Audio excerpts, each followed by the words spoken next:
أعوذ بالله من الشيطان الرجيم. بسم الله الرحمن الرحيم.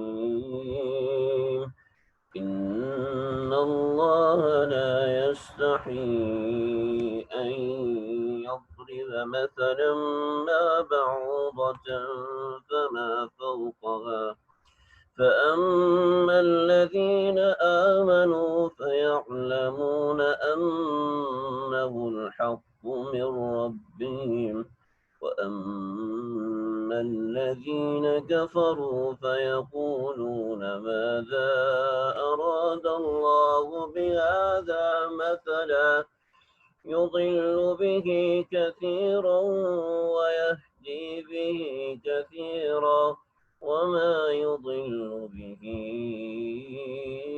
إلا الفاسقين. صدق اللہ العظیم. سورہ بقرہ کا الحمدللہ ہمارا یہ 7واں چھٹا درس ہے، ترتیب کے اعتبار سے 9واں، ترتیب کے اعتبار سے 8واں، اور سورہ بقرہ کا یہ ہمارا آج چھٹا درس ہے. ان اللہ لا یستحی ان یضرب. سورہ بقرہ کا دوسرا مضمون تھا، اور دوسرا مضمون توحید کا، تیسرا مضمون قرآن کی اور رسالت کی حقانیت کا تھا، جس کو ہم پچھلے درس میں، کل کے درس میں آغاز کر چکے تھے. اس قرآن کی حقانیت کے اندر دوسری مثال، جو دوسری بات تھی، وہ معاندین کا شبہ تھا. معاندین مطلب جو لوگ بلا وجہ ہی قرآن مجید کے مخالف ہیں، ان لوگوں کی بات ہو رہی ہے. جو لوگ قرآن مجید کے مخالف ہیں، ان لوگوں کی طرف سے قرآن مجید پر ایک شبہ تھا، اور وہ شبہ یہ تھا کہ قرآن مجید جو ہے، اگر اللہ کی کتاب ہوتی تو چھوٹی چھوٹی مثالیں نہ پیش کی جاتی، بلکہ بڑی بڑی باتیں ہوتی. تو اللہ رب العزت نے یہاں جواب دیا، ان اللہ لا یستحی ان یضرب مثلا ما بعوضۃ فما فوقها. یہاں تک ہم بات کر چکے تھے، اس آیت کے بارے میں ہم بات کر چکے تھے، وما یضل به الا الفاسقین. یہاں تک ہماری بات چلی تھی. میں تھوڑا سا ریکیپ اس لیے کیا تاکہ پچھلا تھوڑا سا یاد آ جائے. آگے فاسقین کے بارے میں اللہ رب العزت تفصیل بیان فرما رہے ہیں. فاسقین کی تفصیل میں 3 باتیں ہیں. فاسق جو ہوتا ہے وہ کون ہوتا ہے؟ فاسق اس کو کہتے ہیں کہ جو شخص جان بوجھ کر گناہ کرے اس کو فاسق کہتے ہیں، اور جو شخص جان بوجھ کے علی الاعلان گناہ کرے اس کو فاجر کہتے ہیں.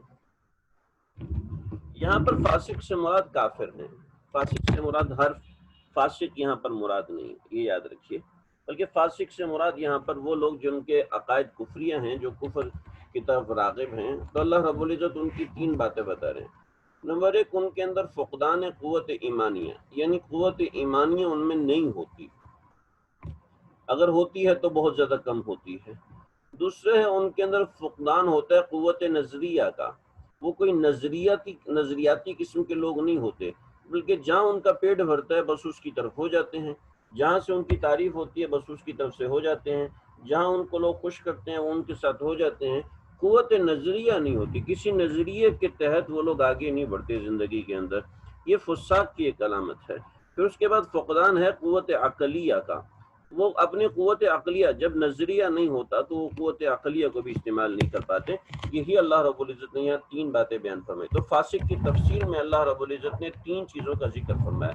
تو یاد رکھیں، قرآن مجید ایک نظریاتی کتاب ہے، وہ ہمارے نظریات بناتی ہے، وہ ہمیں سمجھاتی ہے کہ کس طریقے سے کس کو لے کر چلنا ہے. تو الذین ینقضون عہد اللہ من بعد میثاقہ، یہ ایک مضمون.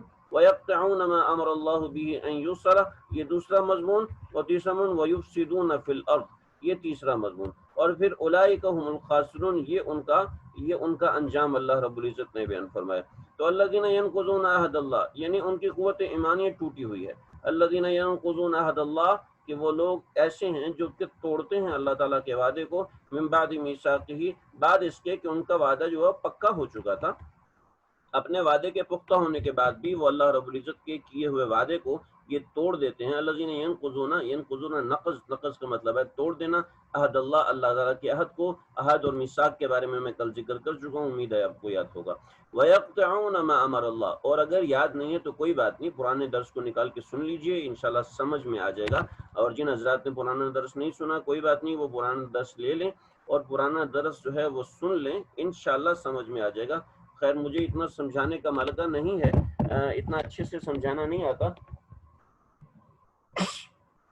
لیکن پھر بھی جن لوگوں کو سمجھ میں نہ آئے، درس سننے کے بعد بھی سمجھ میں نہ آئے، تو مجھ سے پوچھ سکتے ہیں عہد کیا ہوتا ہے اور میثاق کیا ہوتا ہے۔ یہاں پر معنی یہ ہے کہ جن لوگوں نے اپنے وعدے کو توڑ دیا، مطلب اس کا یہ قوت ایمانیہ کا فقدان ہے ان کے اندر۔ اب کوئی شخص کہے کہ میں نے تو وعدہ کیا ہی نہیں تھا، تو یہاں سے وعدے سے مراد وہ وعدہ ہے کہ جو ہم لوگوں نے وعدہ اللہ رب العزت کے پاس کیا تھا عالم برزخ کے اندر، نہیں عالم ارواح کے اندر، عالم برزخ تو مرنے کے بعد آتا ہے۔ انسان کی زندگی صرف ایک یہ زندگی نہیں ہوتی، بلکہ انسان کی زندگی کئی حصوں میں تقسیم ہوتی ہے۔ انسان کی پہلی زندگی وہ ہے جب اللہ رب العزت نے ہمیں بنایا تھا آسمانوں کے اندر، یہ اس کی زندگی نمبر 1 ہے۔ اس کے بعد اللہ رب العزت نے ہمیں دنیا کے اندر بھیجا، یہ ہماری دوسری زندگی ہے۔ اور اس کے بعد تیسری زندگی ہوگی ہماری برزخ کی زندگی، یا اس کو ہم عالم آخرت بھی کہہ سکتے ہیں، یا اگر ہم اس کے ایک چوتھی قسم کریں کہ جزا و سزا کے بعد ایک چوتھی زندگی آئے گی، تو یہ انسان کی زندگی کے 4 مختلف اسٹیجز ہیں جو بڑے بڑے ہیں۔ تو ہم نے زندگی کے پہلے اسٹیج کے اندر ہم نے اللہ تعالیٰ سے ایک وعدہ کیا تھا، تو اب کوئی شخص بھی وہ اللہ کے اس وعدے کو توڑتا ہے کہ ہم آپ پر ایمان لے کے آئیں گے، ہم آپ کی کتابوں پر ایمان لے کے آئیں گے، کوئی بھی اس وعدے کو توڑتا ہے، کوئی بھی اس کی خلاف ورزی کرتا ہے، تو وہ نقض عہد کرنے والا شمار کیا جائے گا۔ لہٰذا قوت ایمانیہ کا فقدان ہے، اس وجہ سے وہ اللہ سے کیے ہوئے وعدے کو توڑتے ہیں، نمبر 1۔ نمبر 2، وَيَقْطَعُونَ مَا أَمَرَ اللَّهُ بِهِ أَن يُوصَلَ، اللہ رب العزت نے جن چیزوں کو جوڑ کے رکھنے کا حکم دیا، یعنی اللہ کے احکامات مانو، شریعت کی تابع داری کرو، اپنے رشتہ داروں کے ساتھ جوڑ کے رکھو، اپنے رشتہ داروں کے ساتھ نیک سلوک کرو، عام انسانوں کی بھلائی چاہو، یہ اللہ رب العزت نے ان سب کاموں کو کرنے کا حکم دیا ہے۔ وَيَقْطَعُونَ مَا أَمَرَ اللَّهُ، وَيَقْطَعُونَ اور توڑتے ہیں، یقطعون قطع کرنا، لیکن اوپر ہے نقض، یہ نقض عہد کے ساتھ خاص ہوتا ہے، یعنی وعدہ توڑنا اور ہوتا ہے، دل توڑنا اور ہوتا ہے، رشتے توڑنا اور ہوتا ہے، پلیٹ توڑنا اور ہوتا ہے، قانون توڑنا اور ہوتا ہے، ٹھیک ہے۔ تو یہاں پر وَيَقْطَعُونَ مَا أَمَرَ اللَّهُ، قطع کا لفظ اور معنی میں ہوتا ہے، نقض کا لفظ اور معنی میں ہوتا ہے۔ لہذا قرآن مجید کی بلاغت ہے کہ قرآن توڑنے کے لفظوں کو بھی اس کے معنی کے موافق استعمال فرماتے ہیں۔ اللہ رب العزت توڑنے کے لفظ کو بھی اس کے معنی کے موافق استعمال فرماتے ہیں، تو اللہ رب العزت نے یہاں توڑنے کے لفظ کو اس کے معنی کے موافق استعمال فرمایا۔ وَيَقْطَعُونَ مَا أَمَرَ اللَّهُ، کہ جو اللہ نے ان کو حکم دیا ہے اس حکم کو، اس معاملے کو وہ توڑتے ہیں۔ اور یہ تیسری چیز فقدان قوت عقلیہ، جو لوگ زمین میں فساد کرتے ہیں عام طور پر وہ بیوقوف لوگ ہوتے ہیں، جو سمجھدار لوگ ہوتے ہیں وہ ہمیشہ امن و امان چاہتے ہیں، تو وَيُفْسِدُونَ فِي الْأَرْضِ، ان کی قوت عقلیہ کا بھی فقدان ہے، وہ زمین میں فساد کرتے ہیں، یعنی اللہ تعالیٰ کی نافرمانی کرنا وہ دراصل زمین میں فساد کرنا ہے۔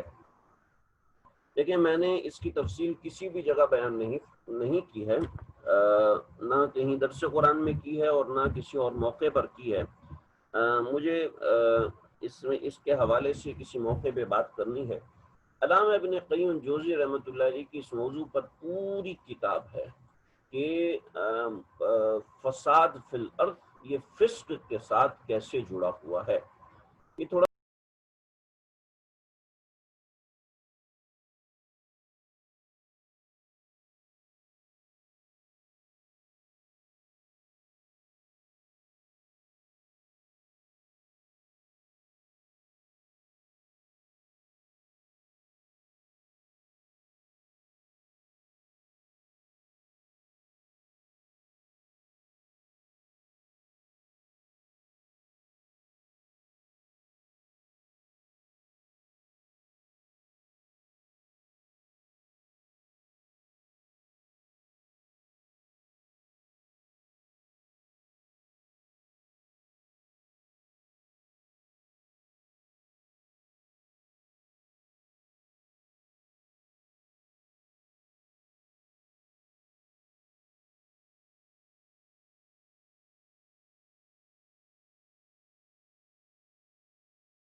انا للہ و انا الیہ راجعون۔ ہمارا تھوڑا سا انٹرنیٹ متاثر ہو گیا تھا، میں یہاں تک پہنچ گیا تھا، اولئک هم الخاسرون تک پہنچ گیا تھا کہ یہی لوگ خسارے والے ہیں۔ آگے اللہ رب العزت یہاں پہ بات فرما رہے ہیں، کیف تکفرون باللہ، کس طریقے سے تم کفر کرتے ہو اللہ تعالیٰ سے، وکنتم امواتن، اور یہ حال ہے کہ تم مرنے والے بھی ہو، وکنتم امواتن فاحیاکم، کہ تم وکنتم امواتن، کہ تم مردہ تھے، تم زندہ نہ تھے، فاحیاکم، پھر اللہ رب العزت نے تم کو زندگی دی، اللہ رب العزت نے تم کو زندگی دی، اور پھر اس کے بعد ثم یمیتکم، وہ تم کو موت دے گا، ثم یحییکم، پھر وہ تم کو زندہ کرے گا، ثم الیہ ترجعون، اور پھر تم سب کو اسی کی طرف لوٹ کر جانا ہے، اسی کی طرف لوٹ کر جانا ہے۔ اللہ رب العزت فساق کا ذکر کرنے کے بعد ایسی بات فرما رہے ہیں کہ جس سے انسان کا دل کٹ جائے۔ اللہ فرما رہے ہیں کیف تکفرون باللہ، کیف تکفرون باللہ، کیف، ارے کس طرح تم کو یہ گوارا کرتا ہے کہ تم اللہ تعالیٰ کا انکار کرو، اور تمہاری اپنی حالت کیا تھی؟ میں نے کہا تھا کہیں کہیں واؤ اس حال میں اس معنی میں ہوتا ہے کہ تمہارا حال یہ ہے، تو یہاں پہ مانا ہے تمہارا حال تو یہ تھا کہ تم مردہ تھے، وَأَحْيَاكُمْ، ہم نے تم کو زندگی دی، سبحان اللہ، ہم نے ہی زندگی دی اور ہمارے سے بے وفائی کر رہے ہو، اوہو، پھر تم ایسے نہیں ہو کہ تمہیں زندگی دے دی تو اب تم غائب ہو جاؤ گے، ثم یمیتکم، تم کو ہم نے ہی موت دینی، ثم یحییکم، پھر تمہیں مارا جائے گا، ثم یحییکم، پھر تم کو زندہ کیا جائے گا، ثم الیہ ترجعون، پھر تم کو اسی کی طرف لوٹایا جائے گا۔ اور وہ کون ہے؟ اللہ اپنی پہچان کبھی نہیں چھپاتے، اللہ جہاں جہاں موقع ہوتا ہے اللہ اپنی شناخت بتاتے ہیں، هو الذی خلق لکم ما فی الارض جمیعا، هو الذی خلق لکم، وہ وہی ذات ہے جس نے کتنا بڑا کام کیا، خلق لکم، خلق لکم، پیدا کیا تمہارے لیے، میں بتاتا خلق کا لفظ کہیں بھی آئے نا اس کا معنی ہے عدم سے وجود میں لانا، خلق لکم ما جو کچھ بھی ہے، جو کچھ بھی ہے، فی الارض زمین کے اندر، جمیعاً سب کا سب، ماں کے اندر آ گیا تھا ساری بات، جو کچھ بھی ہے، لیکن جمیعاً کے ذریعے سے کبھی کبھی اللہ تاکید لاتے ہیں، یعنی جب کوئی شخص چیخ کر بول رہا ہو کہ بھائی بات سنو، میری بات سنو، تو اس کا مطلب ہے وہ تاکیدی کلام کر رہا ہے، اس کے کلام کو کلام تاکیدی کہتے ہیں۔ تو آپ دیکھیں هو الذی خلق لکم، ماں کے اندر ساری بات ہے، لیکن جمیعاً کا تو اس کا مطلب ہے کہ اللہ انسان کو سمجھا رہے ہیں، انسان کو بار بار سمجھا رہے ہیں کہ وہ وہی اللہ ہے، وہ وہی ذات ہے، خلق لکم، جس نے پیدا کیا ہے تمہارے لیے، ماں جو کچھ بھی ہے، فی الارض زمین کے اندر، جمیعاً سب کا سب، ثم استویٰ، پھر قرار پکڑا، الی السماء، آسمان کی طرف، فسواہن، فسوا، پھر ان سب کو برابر کیا، وہو بکل شیء علیم، اور وہ ہر چیز کا علم رکھتا ہے، اس کے پاس ہر ڈوب جائیں ان آیات کے اندر، غور کریں، فکر کریں، توجہ کریں، ان آیات کو سمجھنے کی فکر کریں۔ ہمارے پاس آگے مضمون ہے لیکن میں چاہتا ہوں میں اس کو تھوڑا سا سمجھاؤں، تھوڑا سا اس بات کو واضح کروں۔ یہ قرآن مجید کا مضمون نمبر 3 ہمارا مکمل ہوا ہے، اس کو ذرا سمجھیں۔ میں زمین اور آسمان کے اندر سب سے پہلے اللہ تعالیٰ نے زمین بنائی ہے اور اس کے بعد آسمان بنایا ہے، ٹھیک ہے جی؟ زمین آسمان میں اللہ نے سب سے پہلے زمین بنائی ہے اور اس کے بعد آسمان بنایا۔ اللہ رب العزت اس سے پہلے کہاں تھے، کیسے تھے، کس طرح رہتے تھے، کہاں سکونت تھی، کہاں قرار تھا، اس سوال کا نہ ہمیں علم ہونا ضروری ہے اور نہ ہمارے ایمان کا حصہ ہے۔ اللہ کی ذات ازل سے ہے اور ابد تک رہے گی۔ ازل سے ہے، ابد تک رہے گی کا مطلب یہ کہ اللہ تو صفر سے بھی پہلے ہے، اللہ صفر سے بھی پہلے، یعنی اللہ کب سے ہیں ہم نہیں جانتے، اللہ ہمیشہ سے ہے، ہمیشہ رہیں گے۔ ازل کا مطلب یہ ہے ہمیشہ کا لفظ ازل کو بتانے کے لیے ناکافی ہے، ازل کا لفظ خود نہیں بتا سکتا کہ یعنی تو اللہ رب العزت نے جب انسان کو بنانا چاہا، اس کا ذکر یہ ان آیات کے اندر ہے، انشاءاللہ ہم اس کو پیر کے دن پڑھیں گے۔ ان آیات میں اس کا ذکر ہے، تو اللہ رب العزت نے انسان کو بنایا ہے، لیکن اس کی ابتدا کیسے کی؟ هو الذی خلق لکم ما فی الارض جميعا، پہلے زمین کو بنایا، ثم استوى الی السماء، اور پھر آسمان کی طرف قرار پکڑا، فسواہن، پھر ان سب آسمانوں کو برابر کیا۔ ہاں، استوا کیا اللہ تعالیٰ نے کیسے کیا جی؟ استوا کیا ہوتا ہے؟ استوا کا مطلب ترجمہ ہمیں پتہ ہے۔ استوا کا ترجمہ ہمیں پتہ ہے قرار، ٹھیک ہے جی۔ قرار کا کیا مطلب ہوتا ہے؟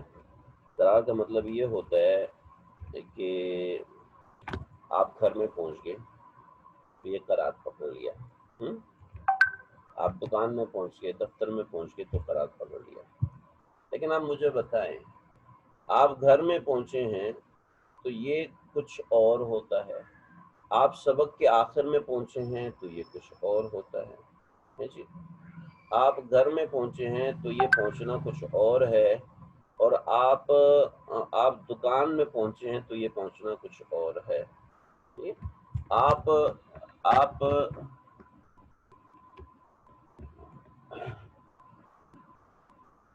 نے سامان خریدا، ٹھیک ہے، سامان خریدنا بھی قرار پکڑنا ہوتا ہے، یہ قرار پکڑنا کچھ اور ہوتا ہے۔ آپ لیٹے ہیں اور لیٹ کر سوئے ہیں، یہ سو کر قرار پکڑنا بھی کچھ اور ہوتا ہے۔ تو سمجھ لیں، گھر داخل ہوئے، قرار پکڑا، اس کو استوا کہتے ہیں۔ آپ لیٹ گئے، نیند آ گئی اور سو گئے، قرار پکڑا۔ آپ نے کام مکمل کیا، آپ نے بچے نے سبق مکمل کر لیا، آپ نے قرار پکڑا، یہ بھی ایک استوا ہے۔ تو ہر چیز کا استوا اس کی شان کے مطابق ہوتا ہے، ٹھیک ہے، ہر ایک کا قرار پکڑنا اس کی شان کے مطابق ہوتا ہے۔ ثم استوى الى السماء ثم استوى على العرش، قرآن مجید میں مختلف ہے۔ تو اللہ رب العزت نے جو قرار پکڑا ہے وہ کیسے؟ اللہ کی شان کے مطابق ہے، لہٰذا اس کا ترجمہ تو ہم کریں گے قرار پکڑا ہے، لیکن اس کا معنی کیا ہے ہمیں نہیں پتا۔ یہ اللہ کا استوا اس کی شان کے مطابق ہے۔ بطور مثال کوئی یہ کہتے ہیں کہ اللہ رب العزت عرش کے اوپر بیٹھ گئے، تو اللہ عرش سے بڑے ہیں یا اللہ عرش سے چھوٹے ہیں؟ اللہ تو عرش سے بڑے ہیں۔ پھر اللہ نے عرش کو ڈھانپا ہوا ہے، واللہ محیط اللہ محیط کل شیء، اللہ احاط بکل شیء، اللہ نے ہر چیز کو گھیرا ہوا ہے۔ تو اللہ تعالیٰ نے عرش کو تو گھیرا بھی ہوا ہے، پھر عرش پہ قرار بیٹھے ہوئے کیسے ہیں؟ تو بیٹھنے کا ترجمہ ہم نہیں کر سکتے، لیٹنے کا ترجمہ ہم نہیں کر سکتے، اللہ کی منزل عرش ہے، ہم یہ نہیں کر سکتے۔ لہٰذا ذہن میں رکھیں، قرار پکڑنے کا ترجمہ تو کریں گے، لیکن اس کا معنی کیا ہے ہمیں نہیں پتا۔ یوم یکشف عن ساق ویدعون الی السجود فلا یستطیعون، اللہ اس دن اللہ قیامت کے روز اپنی پنڈلی سے کپڑا ہٹائیں گے۔ بھی اللہ تعالیٰ کی پنڈلی کیسی ہے جی؟ میری پنڈلی جیسی ہے، آپ کی پنڈلی جیسی ہے، اونٹ کی پنڈلی جیسی ہے، ہاتھی کی پنڈلی جیسی ہے۔ ارے کوئی نہیں سمجھ سکتا کہ اللہ کی پنڈلی کیسی ہے، بس ہمیں ترجمہ پتا ہے کہ ساق کا مطلب ہے پنڈلی، ساق کا مطلب ہے پنڈلی، یعنی پاؤں کے اوپر کا جو حصہ ہوتا ہے بیک سائڈ پہ، اس کو پنڈلی کہتے ہیں، گھٹنے سے نیچے جو بیک سائڈ پہ حصہ ہوتا ہے اس کی پنڈلی کہتے ہیں، پتہ نہیں آپ حضرات کیا کہتے ہیں۔ تو یہ جو پنڈلی ہے اللہ رب العزت کی وہ کیسی ہے ہمیں نہیں پتا جی، ہم نہیں جانتے، البتہ ہم یہ کہتے ہیں اللہ اپنی پنڈلی سے کپڑا ہٹائیں گے، لیکن ہوگا کیا ہمیں نہیں پتا۔ ایسے ہی یوم یکشف عن ساق ثم استوى الى السماء، اللہ نے آسمان کی طرف قرار پکڑا، کیا مطلب قرار پکڑنے کا ہمیں نہیں پتا، بس یہ اللہ تعالیٰ ہی جانتے ہیں۔ تو ایک مضمون اللہ نے پہلے زمین بنائی، اس کے بعد آسمان بنائے، ایک یہ مضمون۔ کوئی آپ کو سورہ نازیات سے کہے کہ والارض بعد ذلك دحاها، اللہ نے زمین کو بعد میں پھیلایا، انتم اشد خلقا ام السماء بناها رفع سمكها فسواها واغطش ليلها واخرج ضحاها والارض بعد ذلك دحاها انتم اشد خلقا، تمہیں بنانا زیادہ مشکل ہے یا آسمان کو بنانا زیادہ مشکل ہے؟ بناها، ہم نے بنایا، رفع سمكها، ہم نے اس کو اونچا اٹھایا، فسواها، پھر سیدھا کیا، اور پھر اس کے والارض بعد ذلك دحاها، اور اس کے بعد ہم نے زمین کو پھیلایا۔ تو یہاں تو زمین بعد میں ہے، سورہ نازیات کے اندر، اور یہاں پہلے سب کچھ زمین میں بنایا تمہارے لیے، پودے پھل پھول سب کچھ بنائے زمین کے اندر، اور اب کہہ رہے ہیں جناب سورہ نازیات میں کہہ رہے ہیں کہ آسمان کو پہلے بنایا. تو سمجھ گئے بات. وہاں پر زمین کو بعد میں پھیلایا تھا، بنایا پہلے زمین کو ہی ہے. وہاں دحا الارض بمشیتہ، زمین کو اللہ نے اپنی مرضی سے پھیلایا ہے. تو دحا کا مطلب ہے زمین کو پھیلانا. البتہ پہلے زمین کو بنایا، زمین کے اندر سارے خزانے بھرے، زمین کے اندر سب چیزیں رکھیں، اور اس کے بعد اللہ رب العزت نے آسمان کو بنایا. تو ثم استوى الى السماء، پھر اللہ نے آسمان کو بنایا، فسواہن، ان سب کو برابر کیا. کیسے برابر کیا؟